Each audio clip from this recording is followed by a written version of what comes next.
청취자께서 보내주신 자료들 정말 흥미롭게 잘 봤습니다.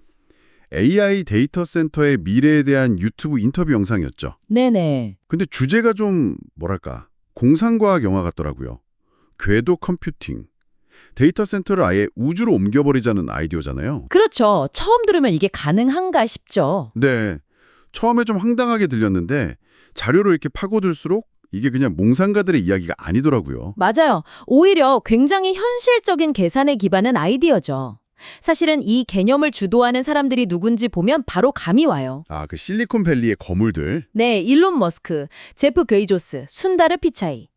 AI 혁명을 이끌고 있는 바로 그 사람들이 지금 이 황당한 아이디어에 막대한 돈과 자원을 쏟아붓고 있거든요. 그 사람들은 절대 돈 안 되는 일에는 안 움직이잖아요. 그럼요. 바로 그 지점입니다. 도대체 왜 지금 이 시점에 다들 갑자기 우주를 쳐다보는 걸까요? 지구에 무슨 문제라도 생긴 건지. 오늘 이 궤도 컴퓨팅이라는 개념을 한번 제대로 파헤쳐 보겠습니다. 네, 좋습니다. 이게 AI의 미래를 그리고 어쩌면 우리 산업지형 전체를 어떻게 바꿀 수 있을지 같이 한번 알아보시죠. 우선 현재 상황부터 짚어봐야 할 것 같아요. 네, AI 모델이 점점 더 똑똑해지고 거대해지면서 이걸 돌릴 데이터 센터가 그야말로 미친 듯이 필요해지고 있잖아요. 맞아요. 수요가 폭발적이죠. 그런데 정작 이 데이터 센터를 지을 지구에서는 여기저기서 빨간불이 켜지고 있다는 게 문제의 시작인 것 같습니다. 그렇군요. 데이터 센터를 운영하는 데는 크게 4가지 핵심 요소가 필요해요. 바로 전력, 냉각, 통신, 그리고 반도체죠. 전력, 냉각, 통신, 반도체. 네. 그런데 이 모든 요소들이 지구에서는 지금 심각한 병목 현상을 겪고 있습니다. 가장 큰 문제는 단연 전력이에요. 전력이요? 네. 특히 미국 같은 경우 전력망 자체가 수십 년 전에 만들어져서 너무 낡았어요. 새로운 데이터 센터 하나를 지으려면 거의 작은 도시 하나가 쓸 만큼의 전기가 필요한데 와, 이걸 감당할 인프라가 없는 거죠. 발전소를 더 지으면 되는 거 아닌가요? 라고 단순하게 생각할 수도 있는데 그게 또 쉽지가 않죠. 네, 발전소나 송전탑을 지으려고 하면 주민들의 반대에 부딪히는 경우가 너무 많아요. 사회적 합의 비용이 어마어마하죠. 아, 님비 현상 같은 거요? 맞습니다. 그래서 요즘 데이터 센터 부지 찾는 게 하늘의 별 따기라는 말이 나올 정도입니다. 잠깐만요. 지금 전력 문제만 해도 이렇게 복잡한데 그 많은 전기를 쓰면 필연적으로 열이 발생하잖아요. 그렇죠. 엄청나죠. 저희가 쓰는 노트북도 조금만 무거운 작업을 하면 팬이 맹렬하게 돌아가면서 뜨거워지는데 데이터 센터는 비교도 안 될 텐데요? 바로 그게 두 번째 문제, 냉각입니다. 여기서 대부분의 사람들이 오해하는 지점이 있어요. 어떤 오해죠?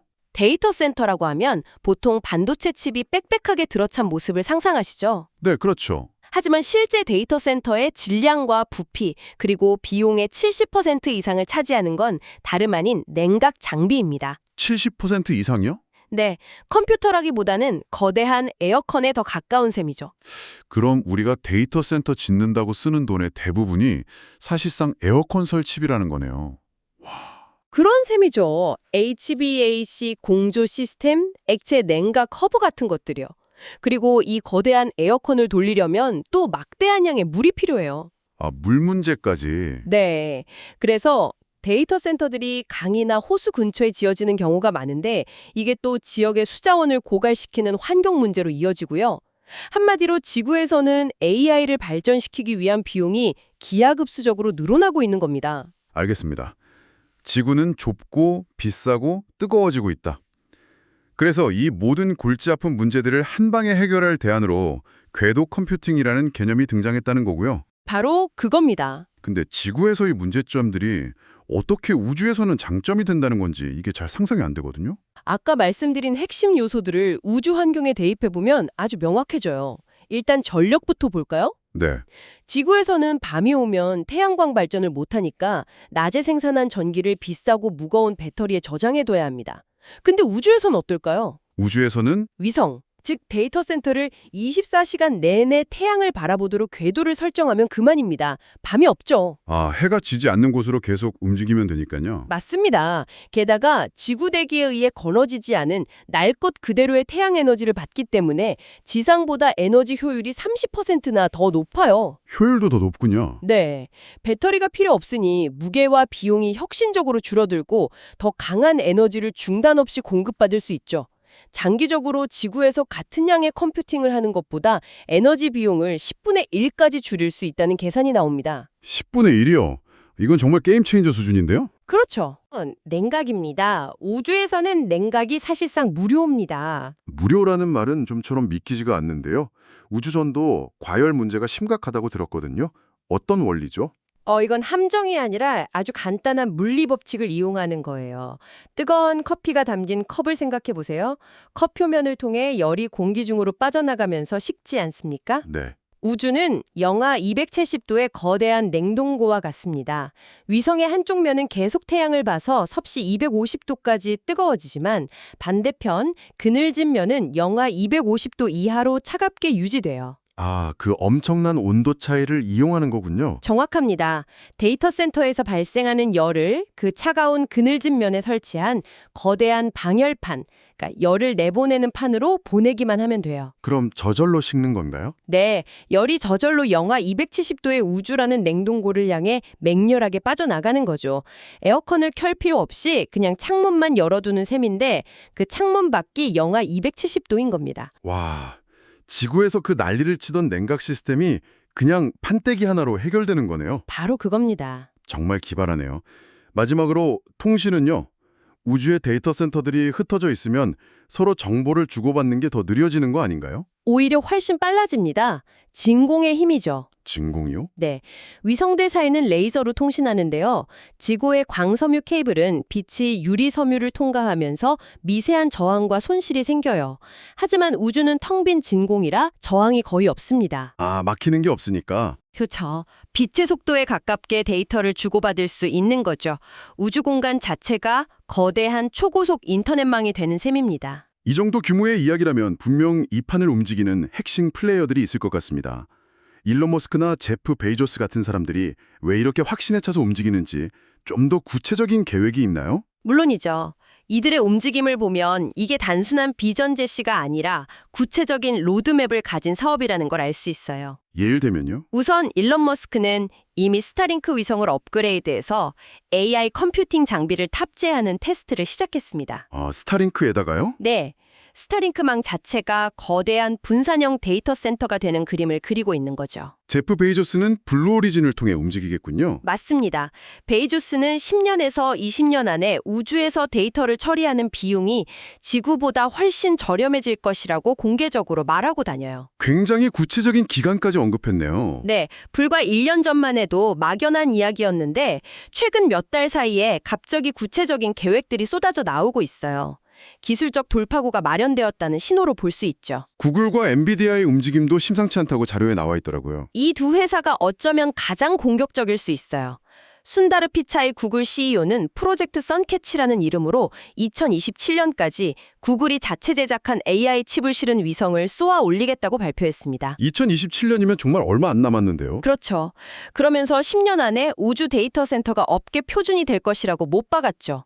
그리고 AI 칩의 제왕 젠슨 황 엔비디아 CEO는 한술 걷떠서 뭐랬나요? 이미 궤도상에서 엔비디아 칩으로 AI 모델 훈련시키는 걸 성공적으로 시연해버렸습니다. 아, 이미 기술적으로 가능하다는 걸 그냥 증명해버린 거네요. 그렇죠. 이거 공상 아니야. 지금 당장 할 수 있는 거야 라고 시장에 선포한 셈입니다. 여기에 중국이 국가 차원에서 우주 데이터 센터 군집을 만들겠다고 뛰어들면서 이제 이건 단순히 기업의 경쟁을 넘어 기술 패권이 걸린 새로운 전쟁터가 되고 있습니다. 알겠습니다. 거물들의 배팅과 국가적 경쟁까지 맞물리면서 판이 엄청나게 커지고 있군요. 그렇다면 이 거대한 변화의 흐름 속에서 실제로 이 우주 데이터 센터를 현실로 만들 기술을 가진 기업들은 어딜까요? 네, 이 새로운 우주 경제의 밑그림을 그리고 있는 세 개의 핵심 플레이어를 눈여겨볼 필요가 있습니다. 첫 번째는 로켓랩, 티커는 RKLB입니다. 로켓 랩이요? 네, 많은 분들이 스페이스X의 경쟁사 정도로 그냥 로켓 쏘는 회사로만 알고 계세요. 하지만 이 회사의 본질은 그게 아닙니다. 단순한 우주 택배 회사가 아니라는 말씀이시군요. 정확해요. 로켓랩은 스스로를 우주 인프라 회사라고 불러요. 로켓 발사는 기본이고 위성 자체를 설계하고 제작해주고 또 위성들 사이를 오가며 서비스하는 우주선까지 만들죠. 아, 거의 모든 걸 다 하네요. 네, 즉 우주 데이터 센터라는 도시가 건설될 때 거기에 필요한 도로를 깔고 건축 자재를 배달하고 버스를 운영하는 회사인 셈입니다. 그렇군요. 단순히 로켓만 쏘는 게 아니라 우주에서 활동할 인프라 전체를 까는 회사군요. 그럼 로켓 랩이 하드웨어를 우주에 잘 배달했다고 치죠. 그걸 조립하고 펼치는 건 또 다른 문제일 텐데요. 바로 그 지점에서 두 번째 기업인 레드와이어, 티커 RDW가 등장합니다. 레드와이어. 로켓랩이 택배와 도로를 맡는다면 레드와이어는 우주에 도착한 가구를 조립하고 설치하는 전문가인 셈이죠. 가구를 조립한다고요? 네, 비유하자면요. 특히 이들이 만드는 거대한 태양광 패널이나 안테나는 종이접기처럼 작게 접혀서 발사됐다가 우주에서 거대하게 펼쳐지는 기술의 집약체입니다. 아, 그 기술이요? 네, 이 조립과 설치 기술이 없으면 데이터 센터는 그냥 비싼 고철덩어리에 불과하죠. 아, AI 경쟁의 병목이 칩에만 있는 게 아니라 그걸 실제로 우주에서 펼치고 전력을 공급할 물리적인 기술에도 있다는 말이군요. 맞습니다. 레드와이어는 바로 그 병목을 해결하는 핵심 기업이에요.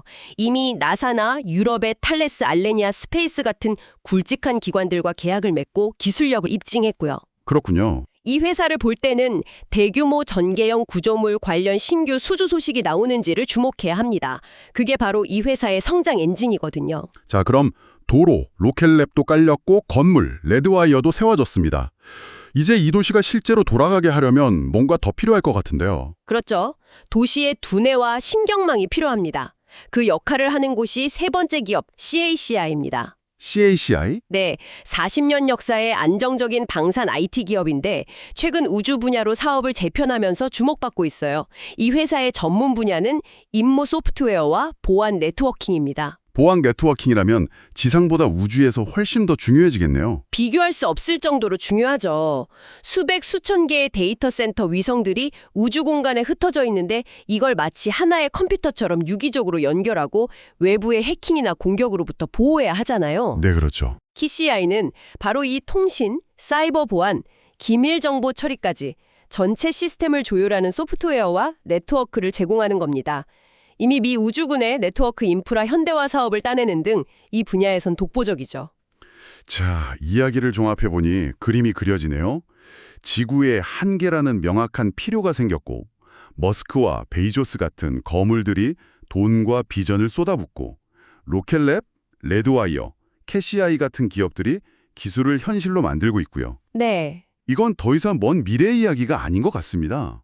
근데 이야기를 쭉 듣다 보니까 너무 장밋빛 이야기만 하는 거 아닌가 하는 생각도 좀 들거든요. 단점은 없나요? 아주 좋은 지적이세요. 예를 들어 지구에서 우주 데이터 센터에 접속하려면 지연 시간 문제 같은 건 없나요? 네, 물론 도전 과제도 만만치 않아요. 먼저 그 지연 시간 문제.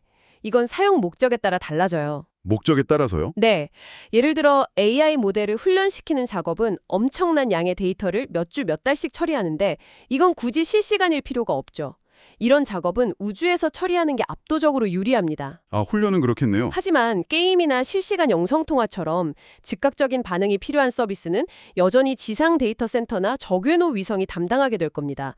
역할 분담이 이루어지는 거죠. 수리 문제는 어떻게 하죠?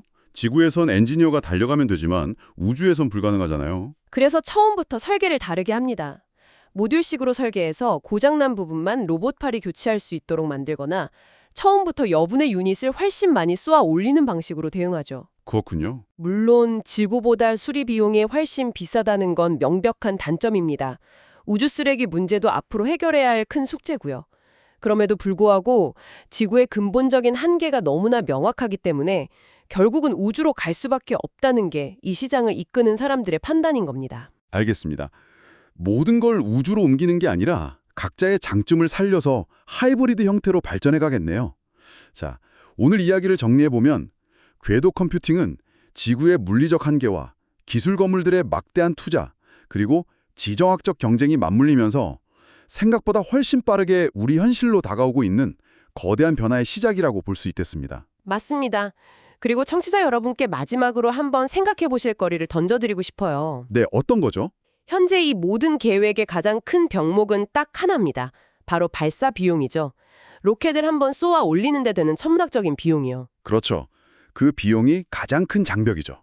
그런데 지금 일론 머스크가 개발 중인 완전 재사용 가능한 스타쉽 로켓이 최종적으로 성공하는 순간 우주로 1kg의 화물을 보내는 비용이 지금의 100분의 1 이하, 사실상 비행기 화물 붙이는 수준으로 급락하게 될 겁니다. 와, 발사 비용이라는 가장 큰 빗장이 완전히 풀려버리는 순간이군요. 바로 그 순간이죠. 자, 여기서 마지막 질문을 던져봅니다. 만약 우주로 나가는 비용이 이렇게 극적으로 저렴해진다면 오늘 이야기한 데이터 센터 말고 또 어떤 산업이 통째로 지구를 떠나 우주로 이전하게 될까요? 전력 문제에서 자유롭고 무중력과 진공이라는 특수한 환경을 활용할 수 있는 산업들 말입니다. 제약, 신소재, 반도체 제조 같은 것들이요. 그 가능성에 대해 한번 상상해 보시면 앞으로 다가올 변화의 규모를 짐작하는 데 큰 도움이 될 겁니다.